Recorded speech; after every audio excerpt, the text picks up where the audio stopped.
I'm Deirdre Sinnott. I want to invite you on a guided tour of the bars that I used to drink at. This video is a spin-off from my as-yet unpublished memoir, Drunk Dreams. The book chronicles my addictions to both alcohol and sex, and how they intertwined, and my recovery from those addictions. Now, I had some really great times in the places we're going to visit, but I also got into bad trouble because of the way I drank alcohol. So, let's go! The White Horse Tavern. I picked up a sailor here who claimed he was a virgin, but I think that was just so he didn't have to wear a rubber.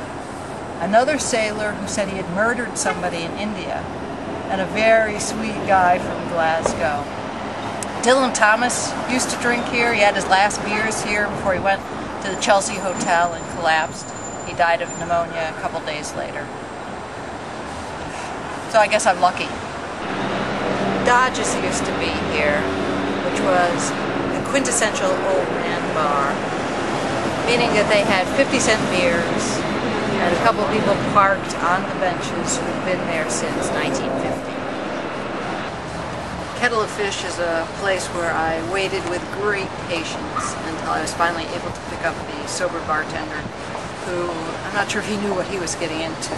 I could never remember the name of this place. I always thought it was Kitty Litter or the Kit Kat Club, but it was Meow Mix when I went to it. And at 32 years old, I was too old to be there. What I discovered about Dan Lynch's is that the bouncer and the bartender kept a blow-up mattress in the basement for quick hits. Henrietta Hudson was a lesbian bar that was so cliquey. I never met a soul here. Finelli's is where I picked up a guy named Henry, who was a carpenter, and a guy named Ivan, who was a painter. I also ran into, like, belly-to-belly, Buster Poindexter, otherwise known as David Johansen. But I didn't sleep with him. This is the Corner Bistro. They have great hamburgers here. This is where I picked up a guy who looked like a teen Conan, Murray, who was a regular, Dan, a chef, and I think a guy named Claude. Although I did very well here, it didn't make me happy. Nanny's was a lesbian dance club, and it was lots of fun. I remember one night I was dancing upstairs and this woman danced right up to me, and she asked me, "Oh, will you buy me a drink?" And I had to admit that I was refilling my beer bottle with water and that I had no money. So she turned around and walked away, saved me lots of time. 55 Club was very, very low down. Usually I walked in and walked out, except of course when I didn't. Ed, who was a manager of Windows on the World. Max, who was a musician who was covered with tattoos before everyone was covered with tattoos. Dave, who was a short smartass. And one more. Oh, a reporter from Yonkers. The Pyramid Club really drew me in. They had drag shows with men being women and women being men. And I wanted to show up here in my alter ego as Al Dente and lip sync to David Bowie's Boys Keep Swinging.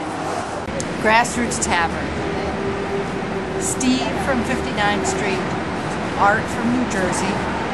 Craig on Easter Sunday. Mark, I think a guy named John.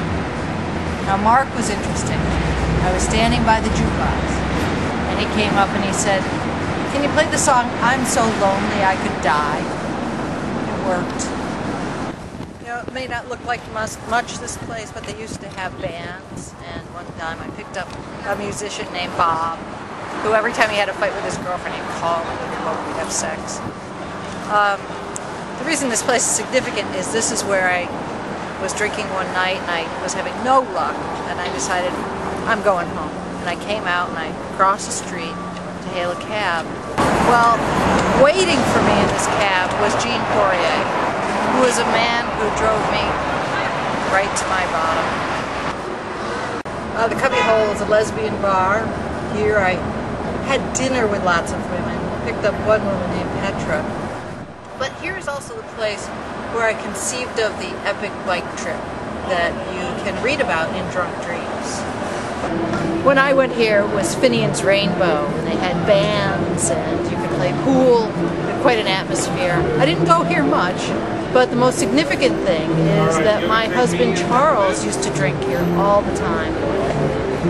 You know, I'm so glad that I never met him when we were both drinking, because we might have fit together okay, but what a mess. Oh, you're wondering about the Odeon, sort of made famous in Bright Light's big city. I never drank there. Sorry.